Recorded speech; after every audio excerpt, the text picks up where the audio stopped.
Welcome back to the stars, everybody. Welcome back to Starfield. This time we're going to be taking a look at the Equinox, the good old laser rifle of this game. And sadly, this is not like the laser rifle of the Fallout games, where it's been pretty consistent. This one honestly does start out fairly consistent, but it does fall off heavily for reasons. We're going to be talking about those reasons. The Equinox is likely going to be one of the very first laser weapons that you get your hands on.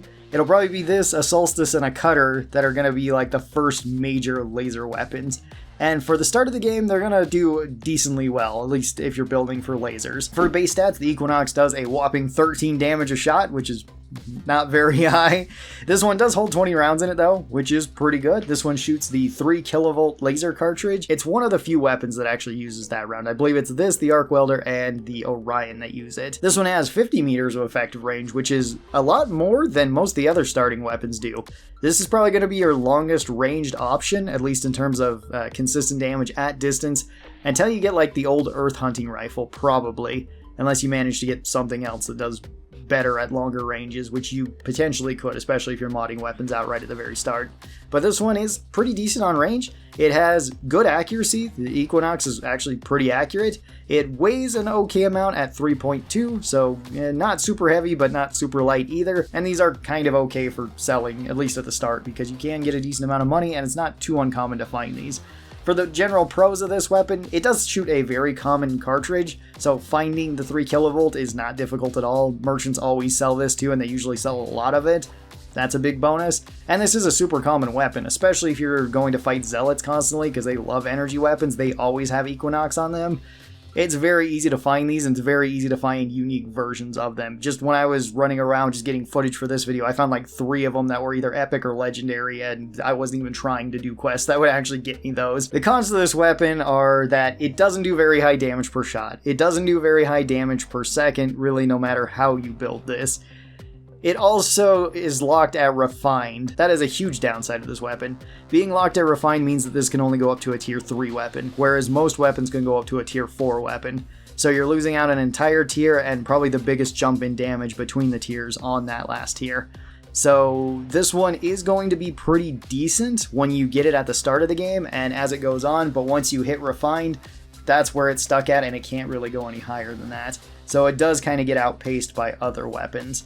For the regular Equinox, when you get it, and for the time that you're going to be using this realistically, on my tier list, I think I put it into C or B tier. Honestly, I would put it into C tier. It's an okay gun that does okay at the job that it's going for. Let's talk about a modded version and the full, end game version of this weapon.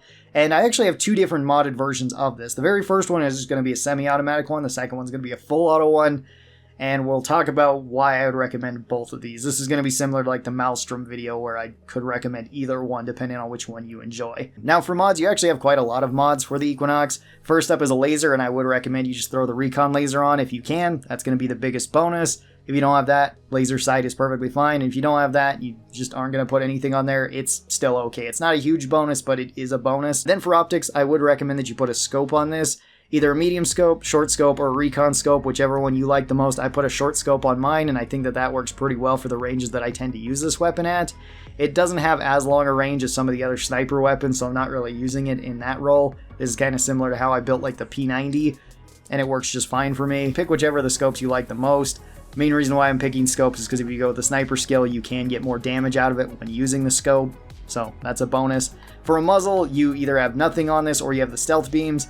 I would just put the stealth lasers on there. It makes it so that you can potentially get sneak hits more often with this. Then for a magazine and battery, you have a lot of options here. The main one I'd recommend is just the ignition beams. This one gets you the most amount of damage and you can set enemies on fire. This also stacks with the final level of lasers fire, so you can set enemies on fire even more. That's nice to get little bits of extra damage on top of enemies, and it marks them out really easy so that you can hit them more. For recover, I'd recommend that you throw the amplifier on this. This will get you the most damage per shot, and it makes the weapon an okay, DMR weapon or kind of improvised sniper weapon. It's still not going to be as good as certain other snipers like the old Earth hunting rifle, but it's okay. And you can do fast follow-up shots, as well as this weapon has no recoil either. So spam firing this is a pretty decent option even at close range. For an internal, I would recommend that you just throw the overclocked on this. That makes it so you have a higher rate of fire. makes it better for those fast follow-up shots. You can just fire them in quick succession. And then for a receiver, I would recommend that you just keep this on semi-auto because that does the most amount of damage per shot. That's about the strongest way that I could build the Equinox. And when this was all built, it's still not that great because it is locked to refined. I couldn't really get more than about 100 damage out of this. It was a little bit higher than that, maybe up to 110. But that's still not that great for a semi-automatic rifle when so many of the other rifles in this game, like the Maelstrom or the Beowulf, can kind of do everything that this weapon does, but even better. Actually, those two weapons in particular can do basically everything this weapon can do better, assuming that you're building for them and not building for lasers. This is a pretty decent weapon early on, and I don't want to harp on this too much because whenever I do bring up the Equinox, it seems to get crapped on a lot, and for honestly pretty decent reasons. It's not the best use of the ammo that it's using. It's locked at refined. It's a cool concept, but it feels like it could have been so much better, especially since Bethesda has made really good laser weapons in the past. Just look at any of the laser guns in like any of the Fallouts, even the ones that they did, and those weapons are pretty iconic and pretty decent. This weapon is just like a downgrade to them. So this I would put into the D tier. It's still on the higher end of D tier because I think it can work kind of decently well as a improvised DMR, even if it's not really like the best option because the Beowulf could do that and shoots an even more common round and is just stronger all the way around. But it's still okay for that job. Now for the fully automatic version, I would recommend something a little bit different for this. And we're going to go through the mods really quick for that one. So for a laser, once again, Recon Laser is the best. I would just pick that one. If you can't put that on there, don't worry about it. For an optic, I'd once again recommend any of the scopes. Probably the short scope or the Recon scope for this one in particular, because we are going to be making it full auto. You don't need a medium scope for that, because you're probably not going to be using it at that really long range. For a muzzle, stealth lasers again, because it's a straight bonus. And I'd recommend the EM beams on this one. And the EM beams make it so that your weapon is not lethal anymore. It can just knock out enemies, which is pretty decent, and it can come in handy, especially if you're doing a pacifist run.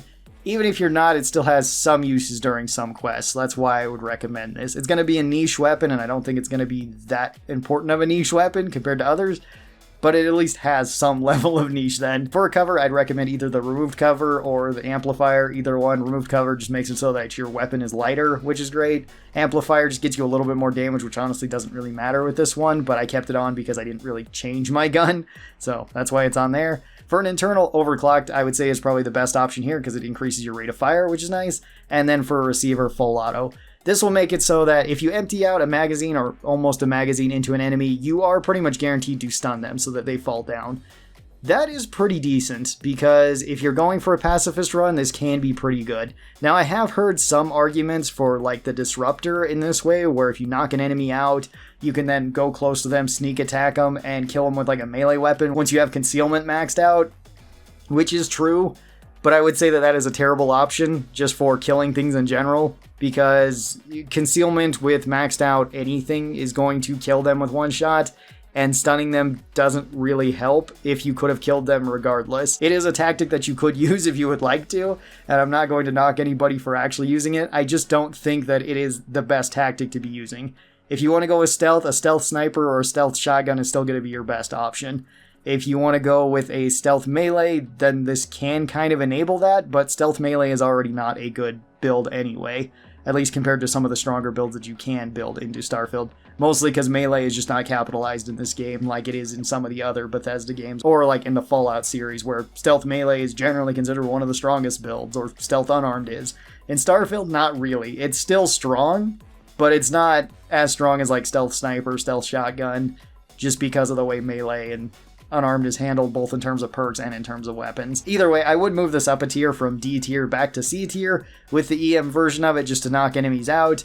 At least if you're going with a pacifist run. If not, it's still going to be D tier for you as a full-fledged weapon. And interestingly enough, there is actually no unique version of the Equinox. I don't know why there is. That seems like it would be really easy to take advantage of and make some really cool ones, but there's just not. So we're not going to be talking about a unique one. That brings us to the question, should you be using the Equinox? And I would say, in the early game, sure. In the mid game, yeah, it's pretty decent. In the late game, no, probably not. The Orion is just better than this. The Orion does everything that this weapon does, but way better, and it scales much higher. In a pacifist run, using this as an EM weapon, sure, that way is actually pretty decent. Tell me your thoughts on the Equinox down in the comments below. Try not to be too mean to it. Like I said, whenever I mention this, it does kind of get crapped on. Where would you put it in the tier list? And thank you guys so very much for watching this. I hope you guys enjoyed it, and I will talk to you guys next time. Bye-bye!